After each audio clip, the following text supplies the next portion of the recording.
This week on The Sceptic, I speak to Matt Ridley, the acclaimed science writer and peer in the House of Lords, on the farmers' revolt over inheritance tax changes that rocked Westminster this week. Why are you punishing death?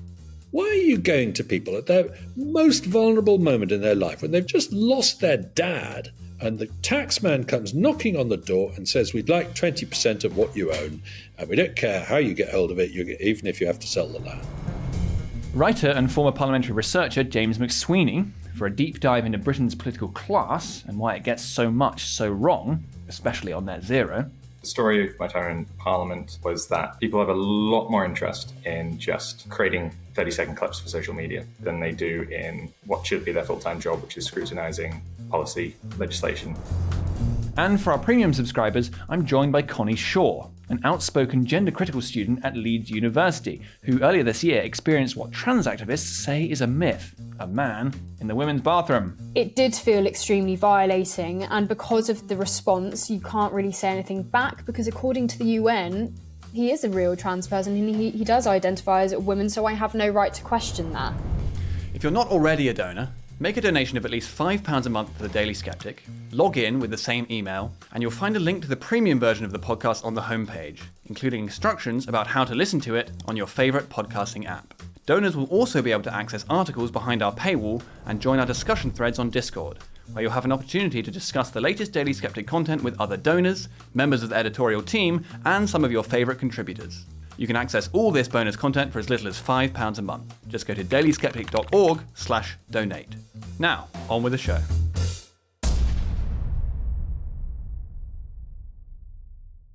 Hello and welcome to The Sceptic, the Daily Sceptic's weekly podcast.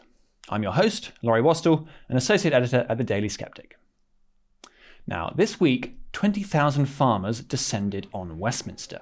The sea of Barber jackets, caps and wellies stretched from Parliament Square well up Whitehall.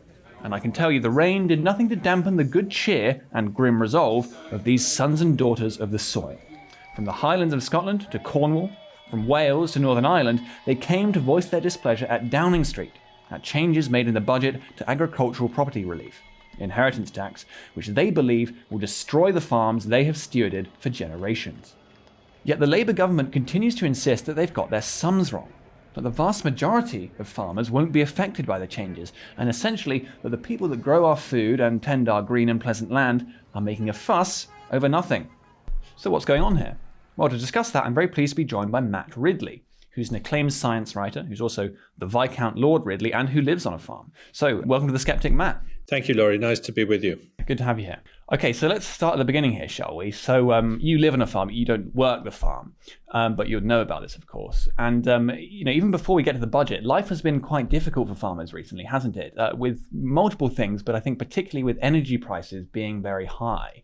And can you just sort of give us an idea of how difficult life has been in recent years for farmers? Well, I think the key point is that farming has a very small profit margin. Very few farmers can make a lot of money at the moment. There were times in the 1970s, after we joined the European Union, when farming was well subsidized and you could make a good margin. But an awful lot of farmers are really living on very little in the way of profit out of the land they farm. And they continue to do it partly because they love it, partly because it's their only option. It's what they know and are trained to do. But because of basically we're feeding the world too easily now compared with other periods, food prices are low. There's a lot of competition elsewhere in the world.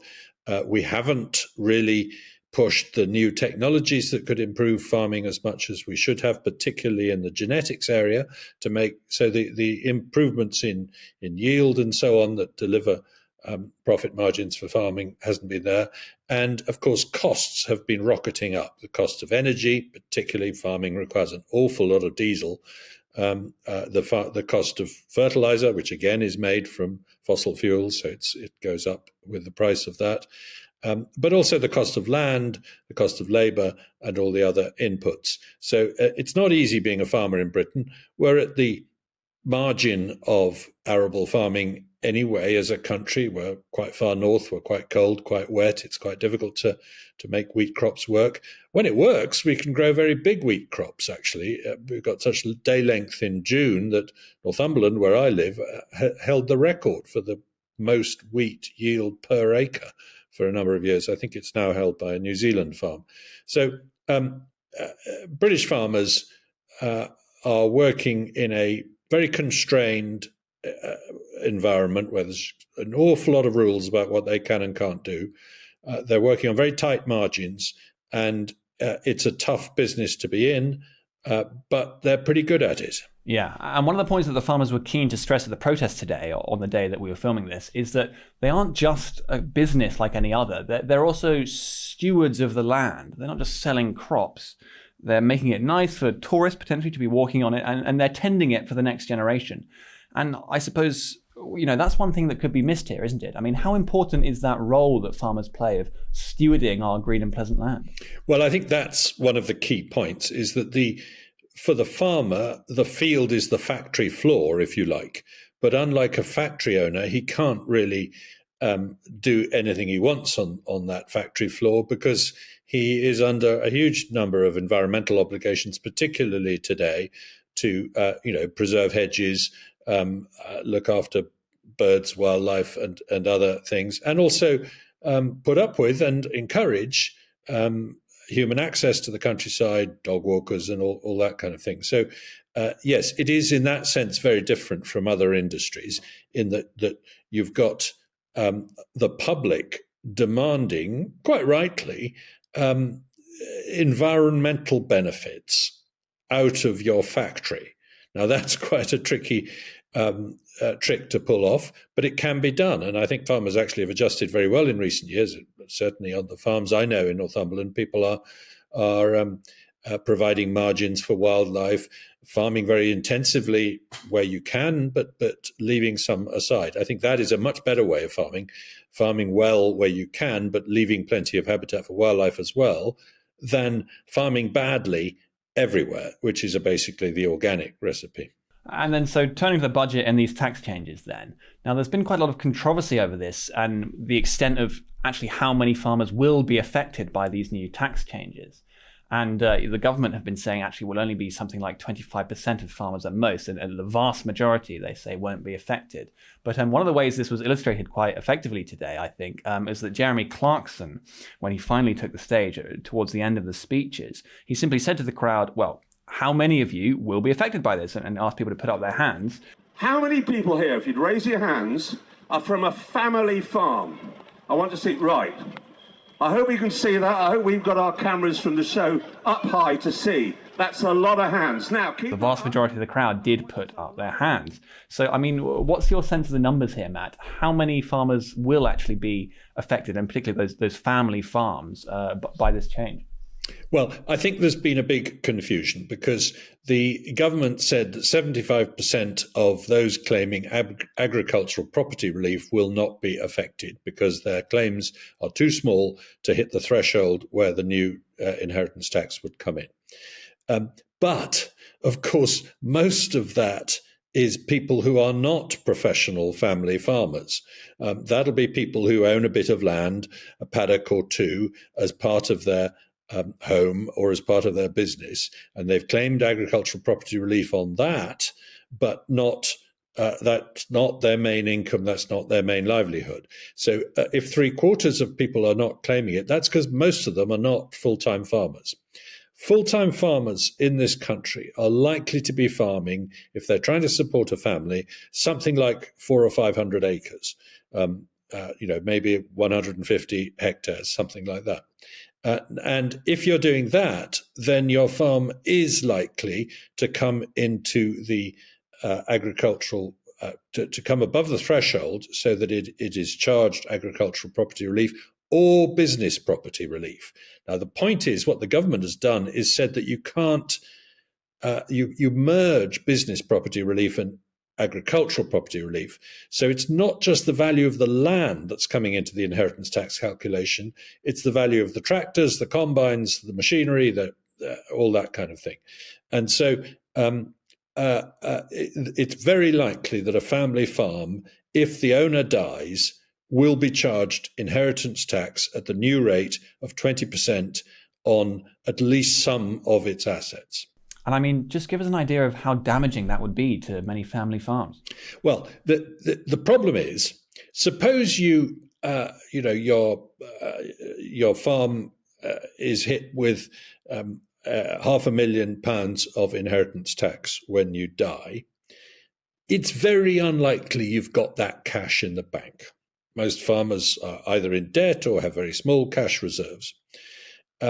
It's very unlikely you'll be able to pay that bill out of income on a normal family farm. So what you'll have to do is sell some of the acres for quite a lot of money per acre, which will enable you to to pay the death fine, as I call it, because that's essentially what we're talking about. You're being fined for dying. That's what inheritance tax is, which is kind of brutal when you think about it. It's a tax on bereavement. But in order to do it, you've got to sell some of the farm. Now, that makes the farm less profitable, and it devalues what you've got, and it makes your business less viable. So that's why there's such a particular issue here for farmers, is because the only way to get cash to pay the tax, not if you pay income tax or capital gains tax, you've got a cash result from which to pay the tax, unfair as it feels to be paying it sometimes. But in this case, you've actually got to realize an asset, sell it with all the costs of selling it, and then from the profit of the sale, hand a big chunk of that over to the government. Now, that's why inheritance tax is such a deeply unfair and objectionable tax in general. And one of the things I hope this argument does is shine the spotlight on inheritance tax generally, because actually it's a very avoidable tax. Government has been pointing out this week that if you do normal tax planning, you won't have to pay it because you could transfer the land or the business to your son while you're still alive. And as long as you live 7 years, you won't have to pay it. Why should people have to go through these convolutions and plans to transfer assets in their lifetime and get away with no tax, while other people get hammered if they don't do that? It's a very arbitrary and expensive system. We can all afford to avoid this tax if we're lucky and we live. But what happens if you make it over and then you drop dead the next day? More to the point, there's also a thing called reservation of benefit. Now, what this means is that if you give the family farm to your son because you've reached 65 years old or something, and you say, right, there you are, it's yours, but I'm going to go on helping you on the farm here, and I'm going to go on drawing a living out of the farm, then the gift is void. The government says, oh, no, you didn't give it to him because you still had a benefit. You were still earning money from it. You're still living in the house or something like that.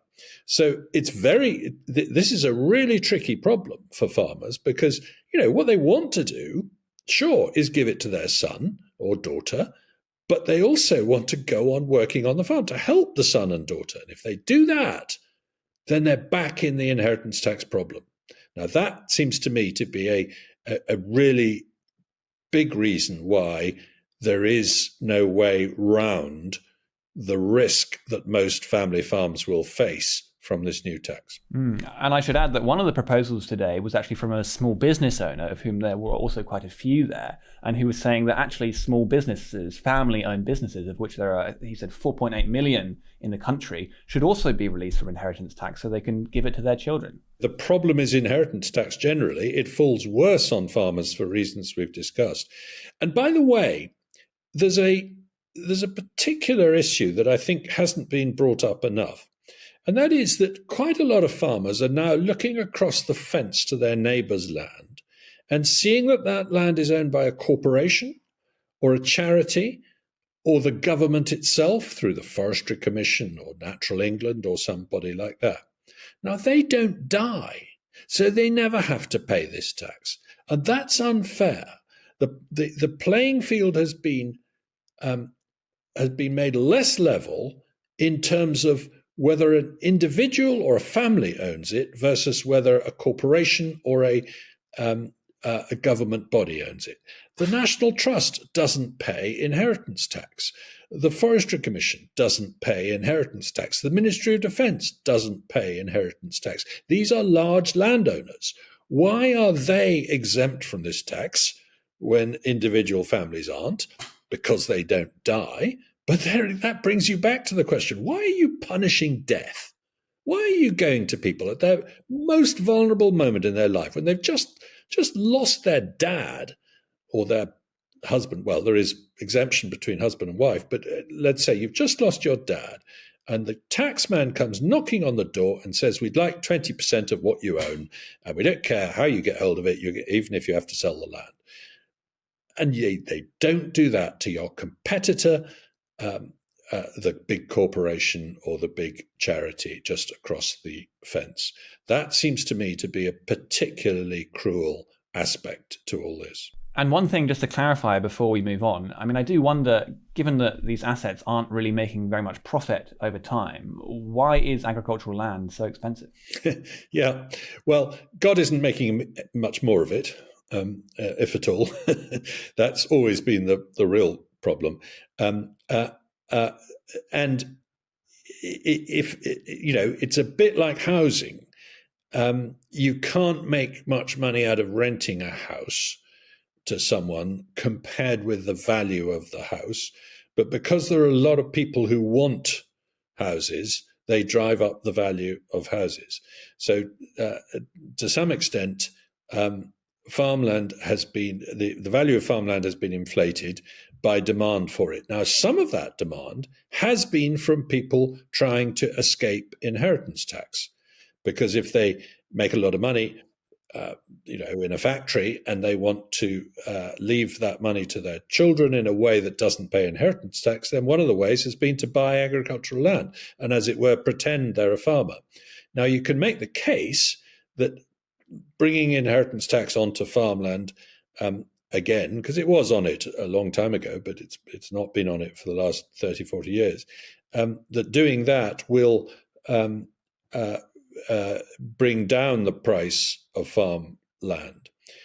But I suspect it won't have much effect in that respect, because there's a lot of other reasons. And, the main reason, if you've made a lot of money and you want to buy something that's not going to deteriorate in value and not going to cost you much, buy land. It's been something that people have been doing for a couple of thousand years. Land is a great way to invest money, and it's unlike racehorses or jewels. It can't suddenly disappear. You've still got it. And so to turn back to the sort of heart-wrenchingness of the death tax, as you call it here, one of the things that's been striking about this debate has been the rhetoric. Now, perhaps not directly from the government, because they've tried to sort of get away from being seen as the baddie here, but certainly from some of their outriders. I mean, if you take this piece by Will Hutton in The Observer this weekend, which says that farmers have hoarded land for too long. And there was similarly that former Blair advisor on GB News a week or so ago making these almost Stalinist comments about how, similar to Will Hutton really, that, farmers didn't deserve to have this land. They were all rich. And so it didn't really matter. Well, personally, in favour of doing to farmers who want to go on the streets, we can do to them what Margaret Thatcher did to the miners. So just to be clear, John, you would, beat them up? No, close them. There's an industry we could do without. And I mean, so why do you think that Labour sort of don't seem to really care about, or at least get, the plight of farmers? Well, I think you are seeing within the Labour Party and the Scottish National Party a real old-fashioned socialist view that land shouldn't belong to individuals, that there's something special about land, that you're allowed to own a house, but if you own a field, you shouldn't. That field should belong to the state. That's the view that Lenin held, and he, deliberately expropriated the land from enormous numbers of people with disastrous consequences. Well, in this country, we've always taken the view that private property is actually a great way to own land, that the private owner has skin in the game, has an incentive to improve, to make the asset work, to look after it, to pass it on, and indeed to make a life there. One of the things that worries me about the state owning land is that when it happens, when the Forestry Commission buys up huge areas in the North Tyne Valley, which happened in the 1920s because of death duties then, in fact, and plants it up with Sitka spruce trees, the life goes out of the area. There's no one in the pub. The farmer who would normally go down to the pub or would send his children to the local school is replaced by somebody who drives up in the morning every now and then to check on the trees or harvest them or something, but doesn't live locally.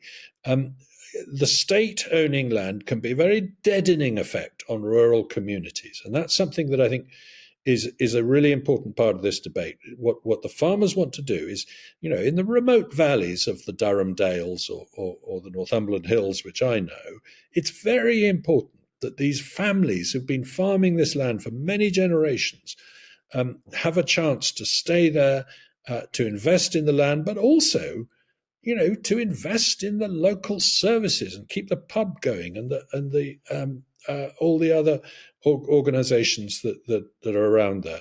So it's quite right, I think, that these protesters are concerned about the drift towards a basically socialist idea that land should belong to the state, and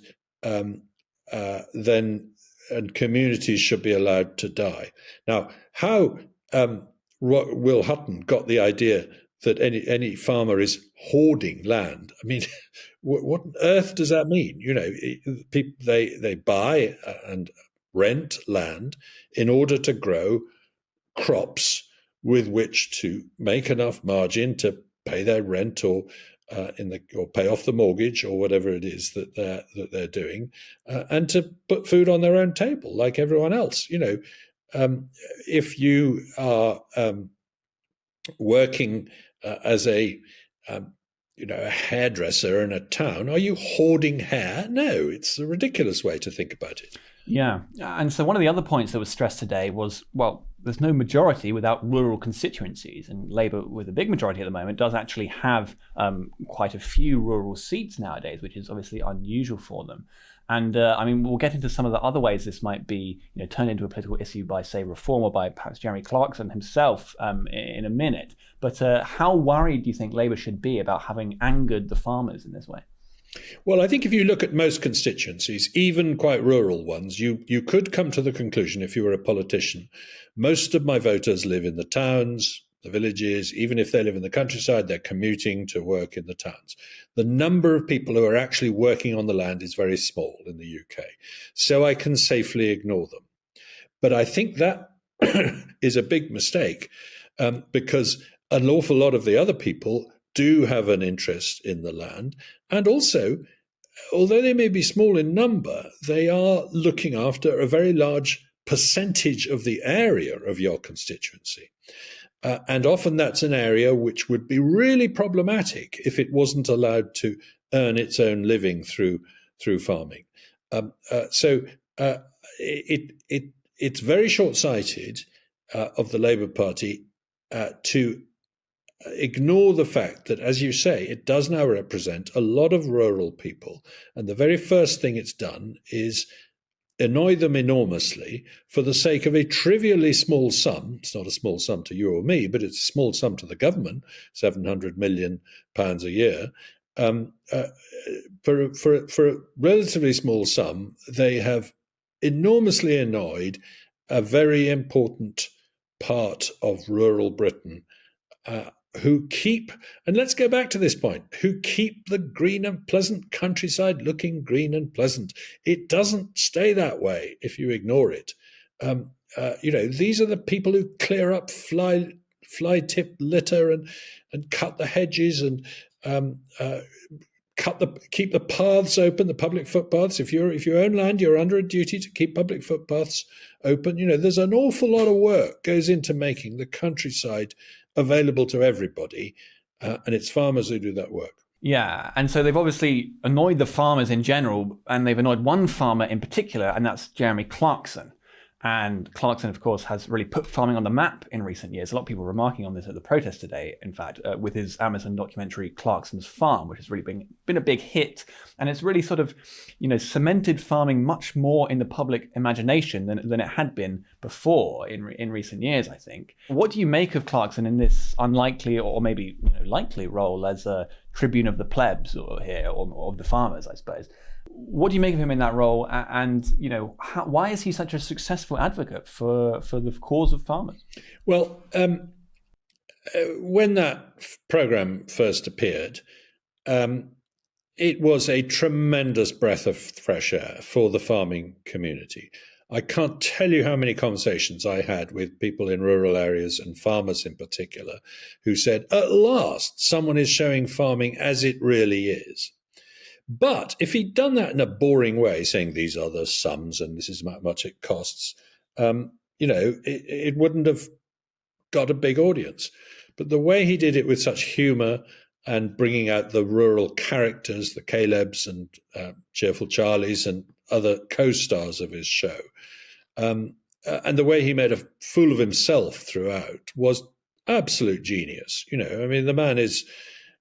everything he touches turns to gold in terms of television, as we know, because he's got a tremendous sense of humour, and he simply set out to. Imagine the pitch. Imagine going to Amazon or whoever it was who paid for this film and said, I just want to show me being a not very good farmer for a year.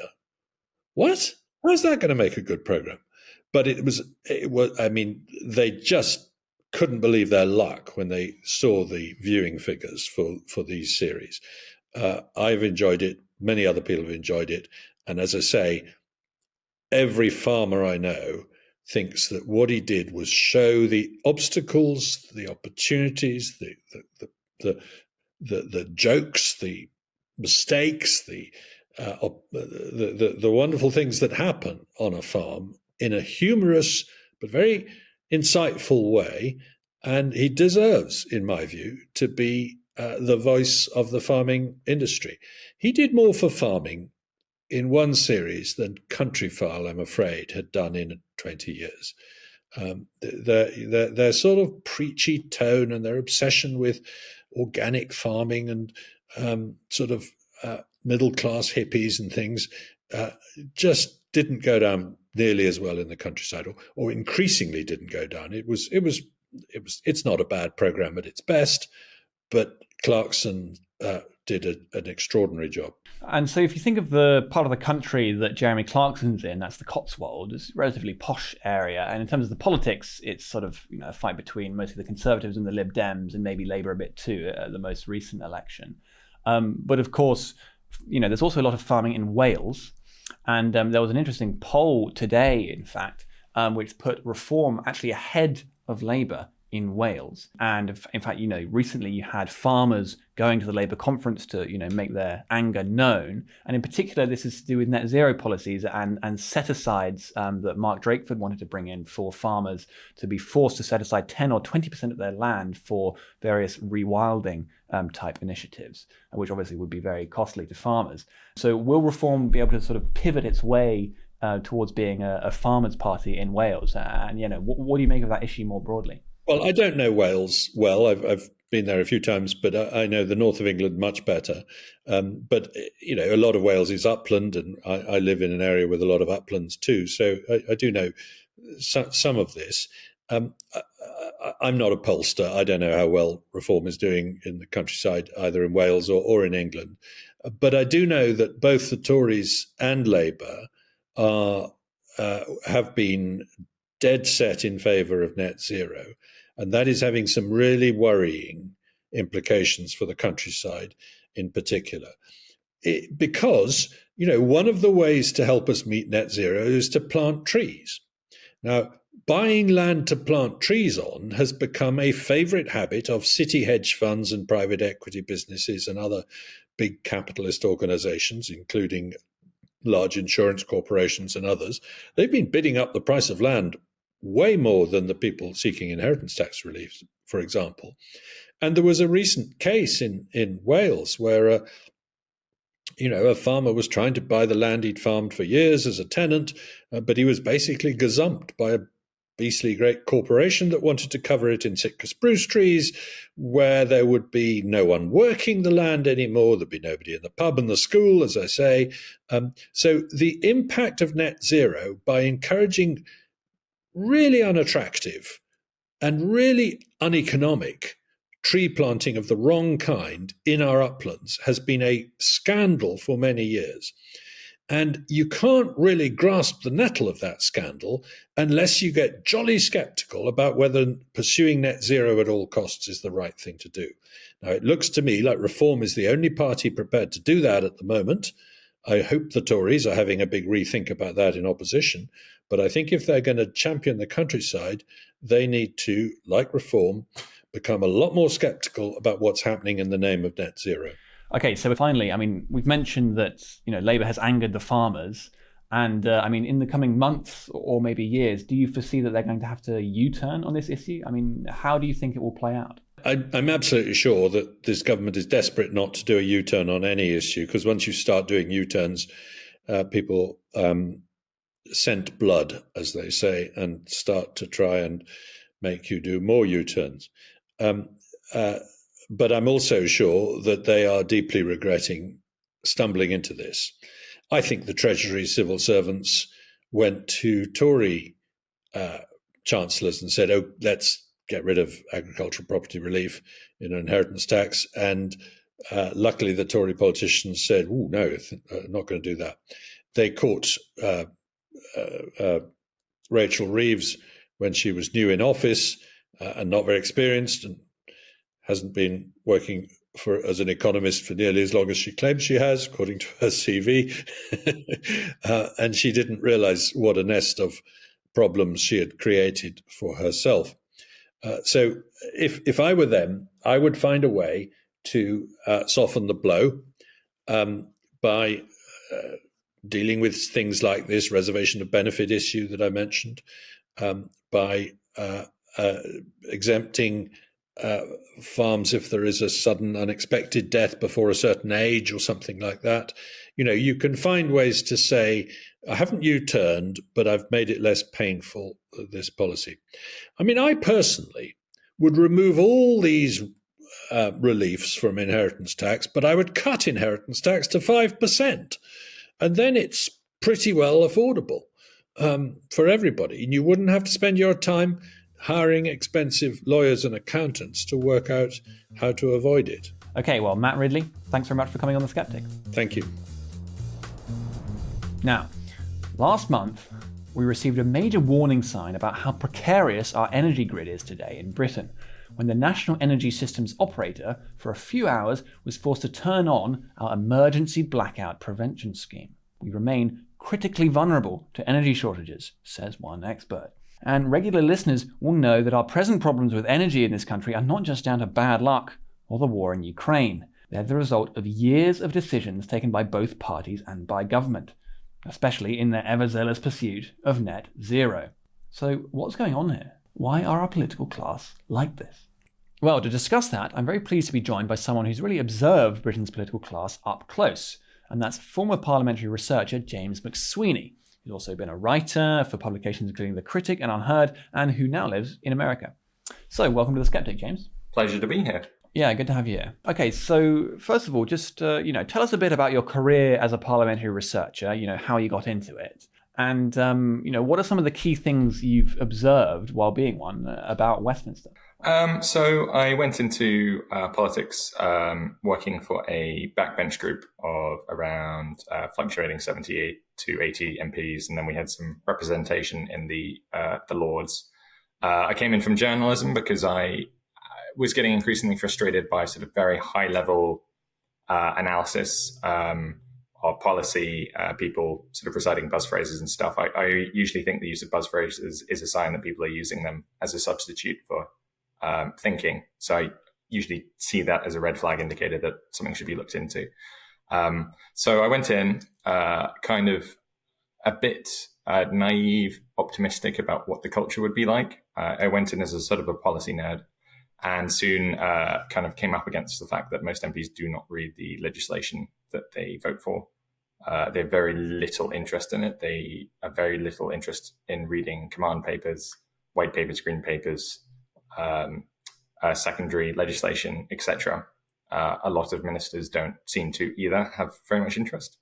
And so I spent a lot of my time seemingly being one of the few people in Parliament who actually read bills line by line and amendments line by line, started off creating briefings for them, basically going through their implications, that sort of thing. Very hard thing to hold an MP's interest on, as it turns out. So trying to tease out lines that would actually hold their interest and were exciting for them was a skill I had to develop. A little while in, I got into looking into energy, which was just a topic I was interested in. It was related to a research task I was doing at the time. And I sort of noticed that UK dispatchable energy capacity was dropping precipitously. And the demand and supply lines were about to cross. This was a couple of years ago, in a few months. And I brought this up with the minister, and he just, he was annoyed that I was bringing it up. And then he sort of laughed it off as a kind of classic civil service thing, ha ha ha. So I tried to bring it up for the civil service, and they responded procedurally. And I kind of came to the conclusion that, oh my gosh, no one is actually thinks it's their job to pay attention to this issue. So that sent me into a bit of a panic. That was a sort of penny drop moment that the British state doesn't have these kind of behind closed doors, sensible adults in the room experts who are looking into things at all. So at that point, I sort of started writing about my experiences. And the sort of story of my time in Parliament, largely, I mean, there are good MPs in there, don't get me wrong. There are good ministers, but the story of my time in Parliament and around Whitehall was that people have a lot more interest in just creating 30-second clips for social media, creating newsletters, et cetera, than they do in what should be their full-time job, which is scrutinizing policy, legislation, how their departments work, etc. So that was an eye-opening experience for me, basically. Okay, so let's get into some specifics here. So you mentioned energy policy there, and now you wrote in your piece last year for The Critic, 2035, the end of civilization. Having looked into this extensively, that is to say, our energy policy for the next few years, I can confirm that there is no plan. I mean, that's a very stark way of putting it. And, you talk about how many of these MPs are much more interested in social media and getting a soundbite. And why do you think it is that the nitty-gritty of policy like this is actually so devalued in terms of what people are paying attention to in Westminster? A way to think about how this is structured. So there are different types of MPs. MPs are incentivized to care about issues in their specific constituencies that they can put in press releases. It's not actually the most effective way to campaign, but they seem to sort of think it's their job to record wins in newsletters no one reads. So the great advantage big spend renewable projects have, for example, is that they can renewables are very low density projects. They can be distributed around the country, and then you can say, I have a carbon capture industrial project opening up here that will create jobs, et cetera. So green industry lobbyists have the advantage of appealing to that sort of local campaigner MP. So when I went to estimates debates, for example, I would expect people to turn up and say, hey, this stuff is really expensive. Hey, we're headed for blackouts, et cetera. And actually, the only people who turned up to speak for estimates, spending debates, confirming the budget for like new green policies, were MPs who had something promised in their constituency, or alternatively, and there's another category of MP, is the MP who has sort of been impliedly promised something after they leave Parliament, or at least are kind of working towards something after they leave Parliament. So, Chris Skidmore is an obvious example. He wrote the Net Zero Review for the government, recommended increased subsidies for carbon capture storage. He now works for a carbon capture storage company. Chris Huhne, the old Lib Dem Secretary of State for Energy, devoted billions of pounds to wood chip burning, which is not carbon neutral, but he got it under renewable subsidies. Exceedingly expensive. His first job out of Parliament was to work for a biomass company, basically. So you have that sort of thing. You have the local crusaders, and then you just sort of have everyone else doesn't really want to be bothered. They're more interested in whether the opinions that they are regurgitating are like suitable for their social scene, basically their dining scene, whether they're acceptable for the sort of companies they want to work in afterwards, the charities they want to work in afterwards. And that's how it works. It also works in the international aid budget, by the way. There's a reason. I mean, it's the international aid budget across voters for all parties is very unpopular. But there's a hardcore of MPs who always turn out to vote for it because, a lot of them go and work for NGOs after they leave Parliament, basically. So yeah, there is a lot of that. And I think there's just a selection issue for MPs. Someone I know used to be very senior in the civil service, top level civil service for several decades. And he would be too gracious to put it in these terms, but he noted a dramatic change in the type of person who came in as a minister after cameras were introduced to the Commons. The introduction of cameras and then later social media basically meant that becoming an MP was more risky in terms of reputation destruction, and also offered the sort of chance to pose as a sort of mini celebrity.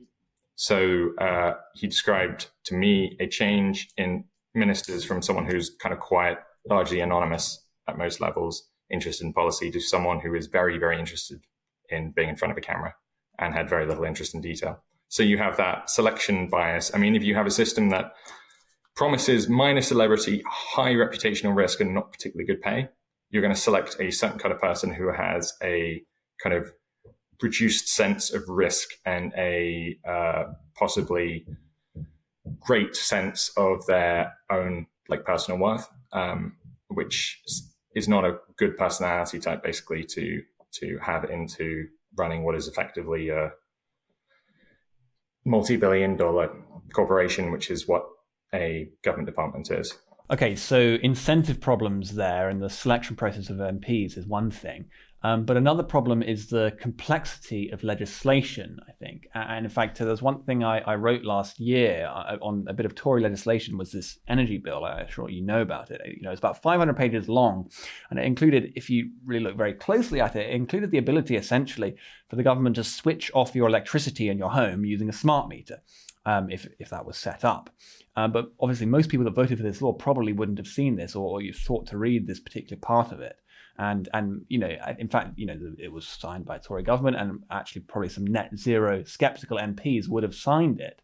And I suppose my point here is, well, how much of a problem is the complexity of legislation to meaning that, you know, people don't even really realize what goes into it? So for an MP to actually read all the laws that come through would be a full-time job, and like they would have no time to do anything else. And they don't have the staff to do it. They're not really incentivized to do it, so they don't do it. And then there are some good ones who sit on committees who will occasionally flag things. The thing you mentioned was flagged, and some MPs voiced concerns, but it's still passed. And the way press works around Westminster as well, it's basically a gossip factory. So the kind of person who goes into journalism now isn't going to sit down for hours to read through the minutiae of policy. The person next door to them who is just tweeting the latest rumor from Parliament is going to take their job, basically. So yeah, you have that problem as well. There's very little incentive because they're not really held to account in that way because of the speed of news and the kind of return on investment of actually looking into these things. So that really doesn't happen. What you are highlighting that is very important. However, if you look into the new plan, the National Energy System Operator has just unveiled. I don't know if you want me to go into that, but yeah, it's good to keep getting into the specifics here, I think. So why might something like that have been overlooked, and what are the problems with it? Right. So I mean, this new plan that's just been released is a sort of classic example of no one having bothered to look into the detail of how things work. Everyone who knows how things works being incentivized to basically lie. You have industry figures incentivized to lie because they want the subsidies because they're dependent on the government. or they want to build up good graces so they can get permitting to do other things. And so that's a problem. So you have this assumption that we can make this dramatic energy transition to net zero carbon for the national grid and energy generation in a few years. And then we get to a situation whereby the Secretary of State asks directly the national operator how to do this. And this is like the first time that, this is the first time where the national operator, aptly named Sly, is the CEO, I think, had the ability to directly say, you can't do this, or this is like highly impractical. And what he chose to do instead was basically make a report with the most outlandish assumptions ever. Say, it could be a bit difficult, but it's possible if you do these things, knowing that these things are impossible, and therefore passing the buck to the Secretary of State, Ed Miliband. And that buck is blackouts, energy rationing, exceedingly high energy prices, knowing that he's covered his ass politically, basically. And that's what's happened. And I think it's the most disgraceful thing ever. But I mean, the assumptions going into this report for making the energy generation net zero, electricity generation net zero by 2030, I mean, it requires us to somehow simultaneously transition to electric heat pumps and electric vehicles, which will dramatically increase energy consumption. Also, national energy consumption dropping 20%. The only way you could do that, and shutting down conventional generation at the same time, the only way you can do that is what they call demand-side response, which is, a la the regulations that were passed last year, the Secretary of State basically having the power to limit energy consumption at times of stress on the grid. So what we will have is there is already a pricing system being rolled out whereby at times where you need electricity, i.e. it's cold, it's winter, it's dark, etc., pricing spikes basically to disincentivize people from using it, which is obviously the least egalitarian thing you can do. And then beyond that, there is the capacity to actually manage rationing at the extreme level. That would be like rolling blackouts, but it could also be turning off certain smart appliances, that sort of thing. Yeah, I mean, it's incredibly worrying.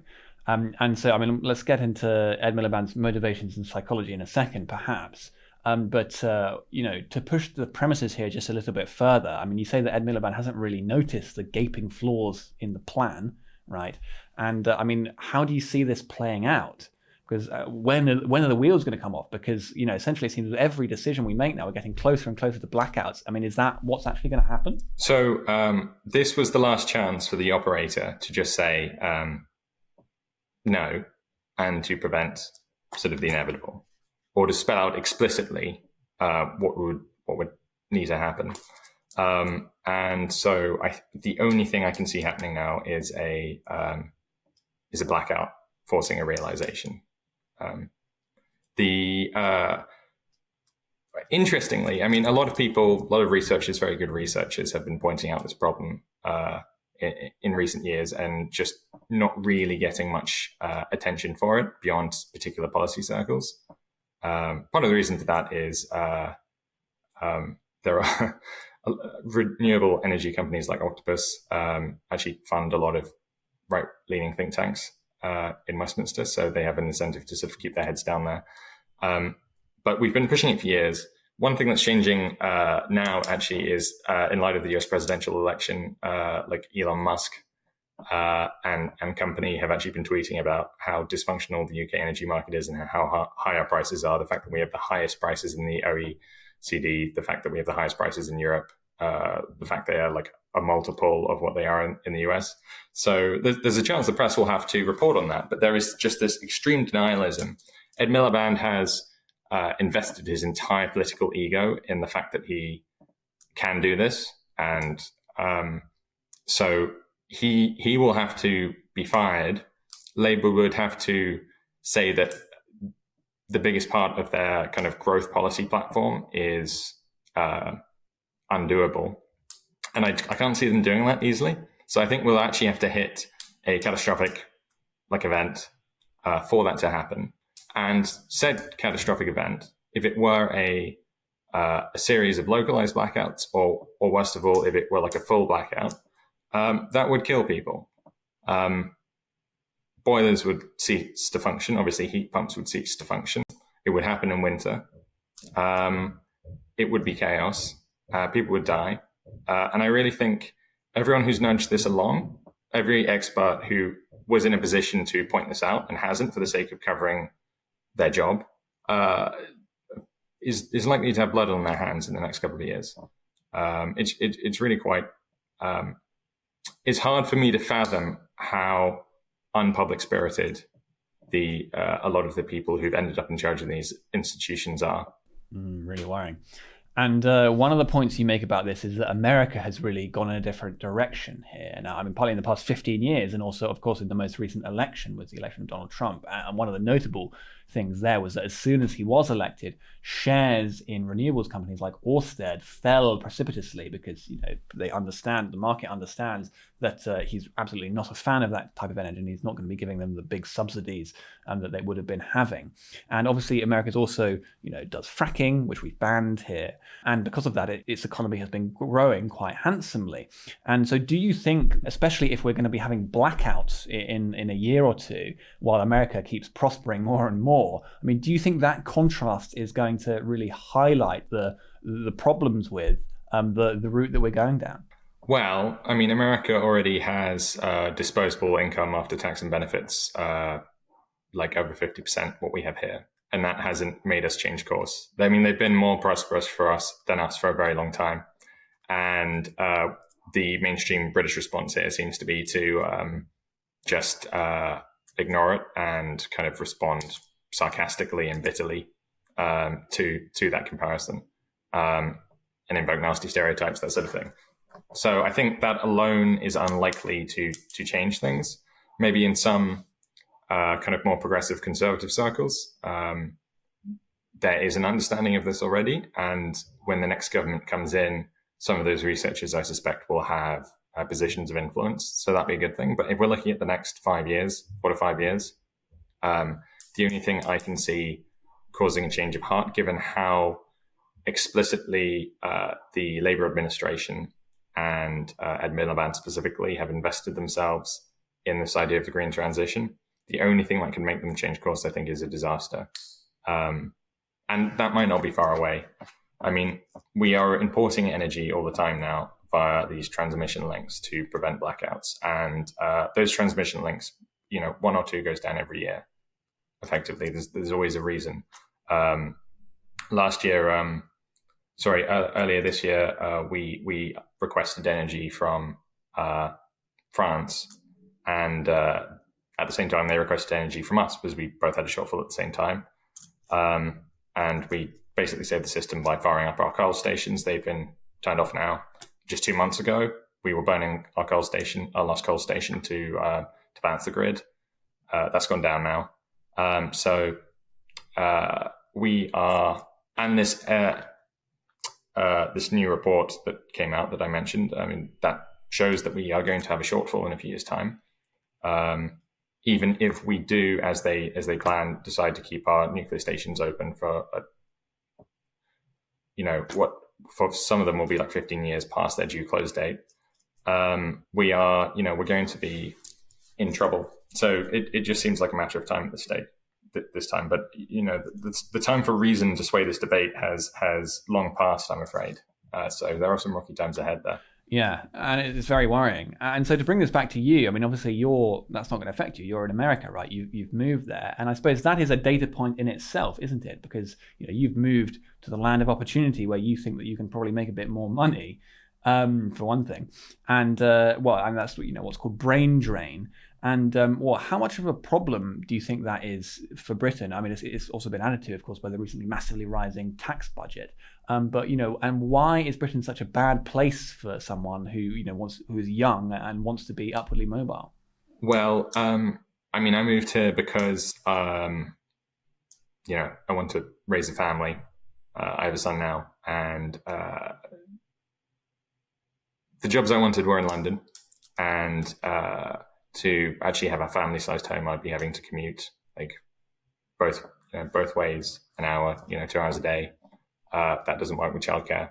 Childcare in England is kind of restricted by an enormous web of regulations that have reduced supply. Taxes are really high. Housing costs are insane in the UK. And I'm not the only one of my friends who's moved abroad now. I know some very, very smart people who've moved to the US and Canada. And it's tragic to see. It breaks my heart to do, but it was really the most rational thing for us to do. Generally speaking, I mean, the UK is it's an economy where it is de facto illegal to build anything without state fiat. I think one of the reasons actually Brits have struggled to build alternative institutions is because just a lot of our capitalist class occupy really old institutions that have at some point been controlled by the state, bailed out by the state, have a close relationship to the state, somewhat like semi-fossilized institutions. And the ability for us to have something like a Musk, Joe Rogan, like entryists building up an alternative like elite, an establishment in waiting, is really restricted here. I mean, I was looking at like the top 20 British companies in the Fortune 500, and the median age was 110 years old. The mean age was like over 120 years old. There were no tech companies there. Half of them had once been nationalized, like utilities or bailed out institutions. And then you compare it to the US. I mean, most of their companies were founded in their biggest companies were founded in the last 50 years. A lot of them are tech companies. No former national utilities in there. There's real opportunity in the US for people to build things and build up alternative elites, build up people who can point out when things don't work, build up alternative structures. We just can't really do that in the UK. We have this entrenched fossilized elite based around London that sort of all know each other. And it is a bit depressing because it's not like it's hard to change things in the UK. It's a lot easier to change things in the UK because Parliament can do what it wants. They're not restricted by the courts in the same way. They could declare anything to be so, and it would be so. So were someone with a more revolutionary vision to take over in the UK, they could change things very quickly, a lot quicker than the Americans can. But we just haven't had that sort of entryism, unfortunately. And I suppose finally, to try and strike a note of optimism here, I suppose there are some parallels with the 1970s in a way, where, if we're going to be heading for blackouts soon, which, quite similar to the 3-day week. And of course, in 1979, after that was when Thatcher came in and really, took a hacksaw to large parts of the state, really shook things up. And, it very much seems that if Ed Miliband is holding the can for the whole net zero project, as he will be, there'll be this sudden wave of public realization and anger that the way that our elites have been carrying on for a really long time is completely disastrous. And and as you said, they'll have blood on their hands. People will die. So I mean, is that obviously dark as that prospect is there some sort of light at the end of the tunnel there, in that things might change if things come to such a terrible state? So you sort of point out correctly that the next election will be disastrous for the government. I wrote an article a couple of years ago actually arguing that the Conservatives should deliberately lose the most recent election. I like to think that they read that article and did what they did with that in mind, because whoever inherited this government was destined for chaos, largely because of the energy system. So there's a massive opportunity for an entryist to use that chaos to come in and really reform things. Reform planning, reform our energy system, which are the two main things that we need to do, really. But there's also the real risk that we have a split right-wing vote in the next election. I am not a massive Kemi Badenoch fan. I've dealt with her previously in Parliament. I don't think she reads her briefs. I thinks she's kind of lazy. She has passed really bad regulations in the past that seem to go against her public statements, I think just because civil servants wrote them for her and she couldn't be bothered to read them.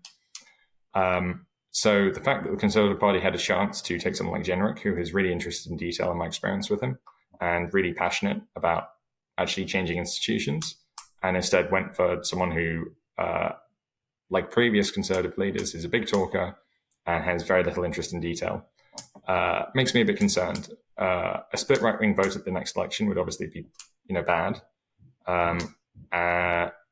for, reformers. But what would also be bad would be a sort of more of the same approach. People coming in who don't really understand at a detailed level quite why the British state doesn't do what they tell it to do. Okay, and so finally, you're in America now. Obviously, we've just had the election. You've only been there for a couple of months, but you've got your feet on the ground and things. And one of the side angles on that from over here was the fact that the pundit class, as obviously epitomised by Rory Stewart, got the whole thing not just wrong, but completely wrong. And why do you think that is? Why is the British pundit class so bad at understanding American politics? Well, Rory Stewart's not going to lose his job. In fact, when he came out explaining his mistake and said, well, it was because I was optimistic, which is basically him saying, well, in my defense, I was blinded by ideology. People saluted him. It matters a lot more in the sort of British political pundit class to say things in the right way and sound off the right notes to fellow members of their caste, basically, than it does to be accurate. And if you're not incentivized to be accurate, if it matters more to be nobly or articulately incorrect than brashly correct, then you are selecting for people who have no interest in being correct, basically. And that seems to be how the British system works. It's very amateurish British politics compared to, I'd say, like American politics. It is seemingly kind of a closed system. And the commentariat is kind of the same. Obviously, there are great journals like the Daily Sceptic. But the reason they don't do it is because they have no incentive to do it. And at the end of the day, they're thinking about what their sort of peers in their incestuous SW1 group think of them. So they can happily be wrong. Rory Stewart's going to be fine. Okay, well, James McSweeney, thanks very much for coming on. Thanks for having me. That's the end of the free part of the podcast. If you'd like to listen to the bonus interview, you'll need to become a regular donor to the Daily Sceptic. For as little as £5 a month, not only will you be able to watch or listen to the whole podcast, you'll also be able to access articles behind our paywall and join our discussion forum on Discord, where you'll have an opportunity to discuss the latest content on the Daily Sceptic with other donors, members of the editorial team, and some of your favourite contributors. Once you become a donor, log in to the Daily Sceptic using the same email, and you'll find a link to the premium version of the podcast on the homepage, including instructions about how to listen to it on your favourite podcasting app. Remember, you can access all this bonus content for as little as £5 a month. Just go to dailysceptic.org/donate.